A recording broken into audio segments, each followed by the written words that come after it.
Sarah, I have to confess something. I had a conversation with a native speaker yesterday, and honestly, I felt like a broken record. Oh no. Why? What happened, Daniel? They were speaking quite fast, and there was some background noise, and I realized I was just saying the exact same sentence over and over again every 30 seconds.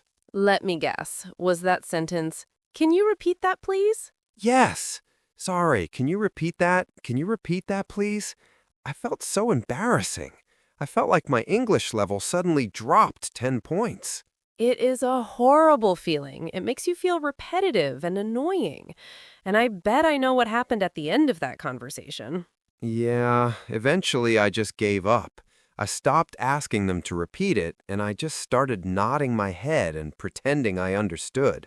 That is the repeat routine trap, and it is terrible for your listening practice because you stop learning. But what else can I do? If I don't understand, I have to ask. You absolutely have to ask, but you need variety. Today, we are going to break this repeat routine. We're going to give you a massive toolbox of alternative phrases. We need ways to sound natural without using that same boring sentence every time. Exactly. We're going to teach you the super fast one-word ways natives ask. We'll teach you formal phrases for work, slang for your friends, and crucially, how to ask when you only missed one specific word instead of the whole sentence. By the end of this episode, you won't be scared to interrupt someone when you don't understand. Before we dive into this toolbox of phrases, if you want to stop feeling like a broken record and start sounding like a confident communicator, please hit that like button and subscribe to support the podcast. Okay, Sarah, let's banish the phrase, "Can you repeat that?" for a moment. What is the absolute easiest, most natural way native speakers handle this? Okay, Daniel, you want to stop sounding like a broken robot saying, "Can you repeat that?" The most natural, native way to do this is actually the simplest. It is just one single word. One word? Is it what? Because my teacher told me that is rude. Your teacher was right. What is too aggressive? The magic word is sorry. Sorry. That's it? That is it. But Daniel, the secret isn't the word itself. The secret is the intonation. If you just say it flat, like an apology, it doesn't work. Like this. Sorry? Exactly. That just sounds like you stepped on my foot. To ask for repetition, your voice must go up at the end, like a question. Listen to the difference. Sorry? Ah, I hear it. It's a sharp upward curve. Sorry? Perfect. That upward sound immediately signals doubt. It tells the other person, "I didn't hear you." I love that. It's so fast. It doesn't interrupt the flow of the conversation as much as a long sentence. Exactly. It's great for noisy bars or quick chats. But what if you are in a slightly more formal situation, like a meeting, and sorry feels a bit too casual? Yeah, I need something a tiny bit more professional. Then you step up to option 2. Excuse me? Excuse me? Okay, but Sarah, I have to be careful with this one, right? You have to be very careful. This is another intonation trap. If you use the wrong tone, you don't sound confused, you sound offended. Right, like if someone says something rude to you, you say, "Excuse me?" Exactly. You don't want your boss to think you are offended when you just didn't hear the sales figures. So, again, it needs that soft, upward question mark sound. Yes, and help yourself with body language. Tell me you didn't hear me, Daniel. Excuse me? Perfect. You usually tilt your head slightly or frown a little bit. That combination of intonation and body language makes it very clear you are just lost, not angry. Okay, so we have the casual sorry and the professional excuse me. Are there any others in this one-word category? Well, if you want to sound very formal or perhaps a bit old-fashioned and posh, you have the classic options. Oh, I know these. The grandma favorites. Pardon? Yes, pardon? It is quite polite. Some people think it's a bit posh, but it's perfectly acceptable. And then the ultimate posh version. I beg your pardon? That is the most formal of them all. But again, Daniel, warning sirens on this one. I beg your pardon is very often used sarcastically when someone is annoyed. It's risky. It is. If you use it to ask for repetition, you must make sure your voice sounds genuinely questioning, not sarcastic. I beg your pardon? Okay, I think I will stick to sorry and excuse me for now. They feel safer. Those two will cover 90% of situations. Sorry for your friends, excuse me for your boss. Okay, so those are great for quick moments. But sometimes, Sarah, one word feels a bit too short. I feel like I need a whole phrase just to be polite and show I'm really listening. I totally agree, Daniel. Sometimes one word feels a bit abrupt. You need a middle ground, phrases that are neutral, everyday English, not too posh, not too slangy. Exactly. Something I can use with a colleague or a shop assistant without sounding weird. The most common one you will hear native speakers use in daily life is probably, what was that? What was that? It's simple and it sounds quite friendly. It does. It sounds a little bit softer than the standard, what did you say? Although both are perfectly fine to use. And Sarah, if I want to make these sound a little bit nicer, a bit more polite, what's the trick? Well, here is a classic British trick to make it sound incredibly polite. You just add the word sorry at the end. Ah, the magical softener. It really works. Listen to the difference. What was that? Versus, what was that, sorry? Yeah, the second one immediately sounds friendlier and less demanding. What did you say, sorry? Exactly. It just takes the edge off. Now, Daniel, sometimes you don't want to be subtle with these soft phrases. Sometimes you are completely lost and you need to be very direct. Right. Sometimes you just have to admit, look, I have no idea what is happening right now. In that case, it is totally fine to use the straightforward phrases, but you must add sugar to them. And the sugar is the word please. Yes, good manners are essential here. If you just say, repeat that, it sounds like an order. You must soften it. So instead, we need to say, I don't understand. Could you say that again, please? Perfect. Or, if you want to be extra nice, put the please right at the beginning so they know it's coming. Please, could you say that again? That immediately lowers the tension. Okay, Sarah, I have a specific scenario. Imagine someone is talking and they just finished a sentence and I missed it. I want to stop them right there and get that exact sentence back. For that immediate repetition, we use a tiny little time word to mark the moment. Just.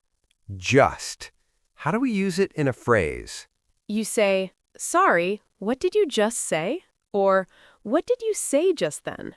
It emphasizes that I missed the very last thing that came out of your mouth. Yes. And Daniel, here is a pro pronunciation tip to help you sound like a native speaker. When we say this phrase quickly in connected speech, we almost never pronounce the T at the end of just. Really? Yeah, it gets swallowed because it's right next to the S sound in say. So it doesn't sound like just say, it sounds like just say. Just say. What did you just say? Exactly. Or, what did you say just then? It flows together smoothly. That is a great tip for sounding more natural. Okay, so we have, what was that? Sorry? The direct, please say that again, and the immediate, what did you just say? These are great everyday tools. They are. But Daniel, all of the phrases we have looked at so far have one problem in common. What is that? They all ask the other person to repeat everything. Ah, and if they just spoke for 2 minutes, that is annoying for them. Exactly. Often, you don't need everything repeated. You only missed one tiny detail. This is the biggest mistake people make. They ask for 100% repetition when they only missed 5% of the information. It wastes time and makes you look less competent. Exactly. If I know you're talking about a project deadline, but I just missed the specific date, I shouldn't ask you to repeat the whole 10-minute speech about the project. Right. We need to be more precise. We need targeted questions. So the first step is to signal that you understood the context but missed the detail. How do we signal that? Use a phrase with the word quite in it. It is very useful here. Sorry, I didn't quite catch that. I didn't quite catch that. That little word quite does a lot of work. It implies I caught most of it, just not quite all of it. Exactly. Another variation is, I didn't quite get that last part. It's very polite. Okay, so that's the opener. Now, how do we handle specific problems? Like, what if the problem is simply volume? They are mumbling or speaking too quietly. Please do not say, speak louder. It sounds like you're shouting at them. Yeah, that's rude. We use a great phrasal verb here, to speak up. Ah, yes. So we say, would you mind speaking up a bit? Perfect. Would you mind is lovely and polite, and speaking up is the natural way to ask for more volume. You could also blame the environment. Sorry, it's a bit noisy in here. Could you speak up slightly? Okay, volume is easy. What about the scarier one, speed, when they're just talking way too fast for my brain to process? This is tricky because you don't want to say, you talk too fast. It feels like a criticism. Right, so how do we slow them down politely? You have two options. You can be indirect and hope they get the hint. You frame it as your difficulty in keeping up. Okay, give me an example of an indirect phrase. You could say, sorry, I'm not quite following you. I'm not quite following you. It means you are going too fast for me to follow the path of your logic. Yes. Another good one is, sorry, wait a second, I'm a bit lost. I'm a bit lost. If someone says that to me, my natural reaction is to slow down and simplify what I'm saying. Exactly. It works very well. But sometimes, Daniel, people don't take hints. Sometimes you have to be direct. Okay, what's the polite, direct way to ask for half speed? You have to make it about your need, not their fault. Try this. Would you mind slowing down just a little bit? I want to make sure I get all of this down. Oh, that's good. Adding, I want to make sure I get this down makes it sound like you were being diligent and careful, not just slow. Exactly. It's professional. Okay, so we have volume and speed. Now for the most common situation, the missing word. This is the classic scenario. They say a whole sentence and you hear everything except one crucial noun or a name or a number. Like if someone says to me, we need to send the contract to David by Friday. Right. You know it's a contract. You know it goes to David. You know it's due Friday. You just missed which contract. Do not say, what did you say? No. Be a sniper. Target the missing information. The best way to do this is to repeat the sentence structure back to them and replace the missing word with a question word using rising intonation. Okay, let me try. They say, send the contract to David. I say, sorry, send the which contract? Perfect. Send the which contract? Your voice goes up on the question word. It's so efficient. It shows I understood everything else. Let's try another one. You need to speak to in accounting. Target the name. You say, sorry, I need to speak to who in accounting? Nice. What about numbers? The budget is $1,000. Sorry, the budget is how much? This is so much better than asking for the whole sentence again. It really is. There is one final specific technique for when you heard a word but you don't know what it means in that context. Like if they use jargon or a slang word I don't know.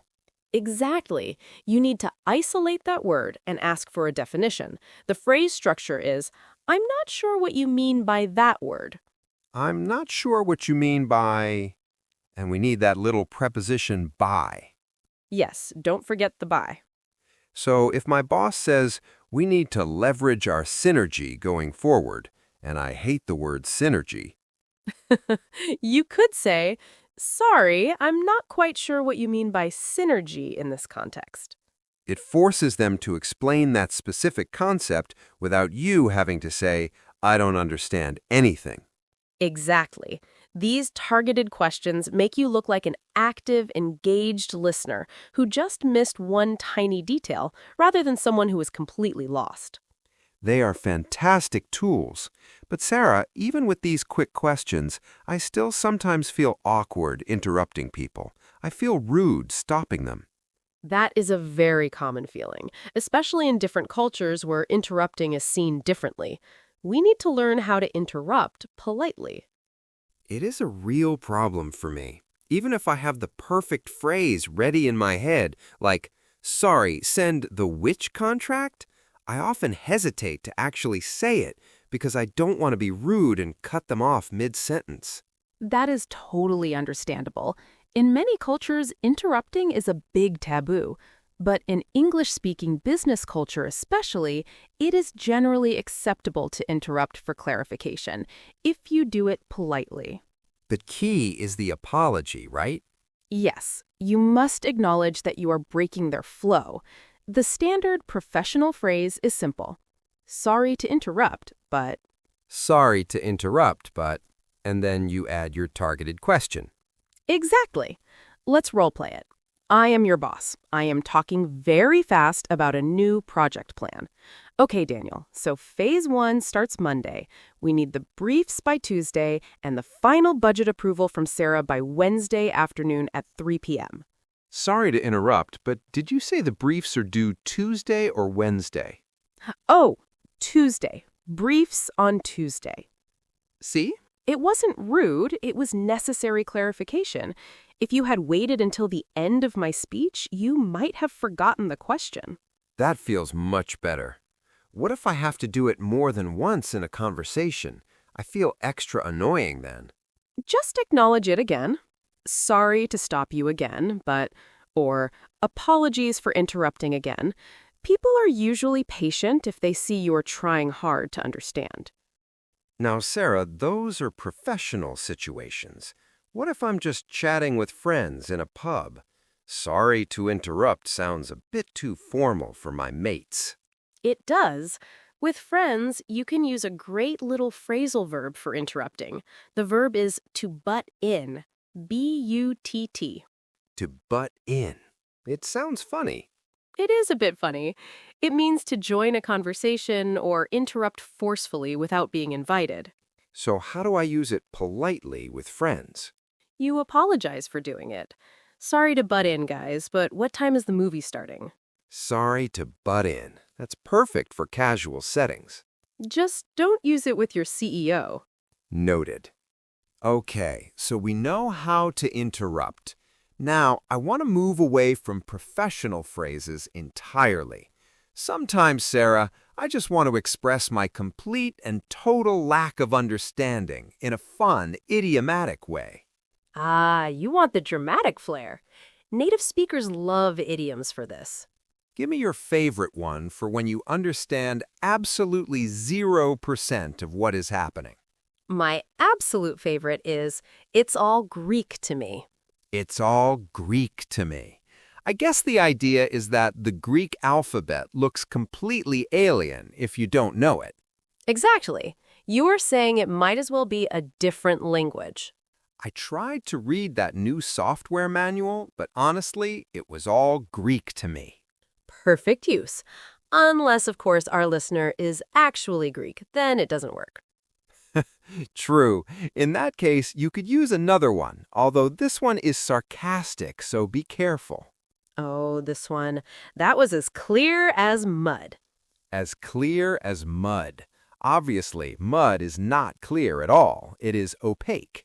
So, if your friend tries to explain the rules of a complicated board game and does a terrible job, at the end you can say, well, thanks, Dave. That was as clear as mud. It means, I understand nothing, and it's kind of your fault for explaining it badly. Definitely do not say this to your teacher. No. A safer option for when something is just too complicated for your brain level at that moment is, it went right over my head.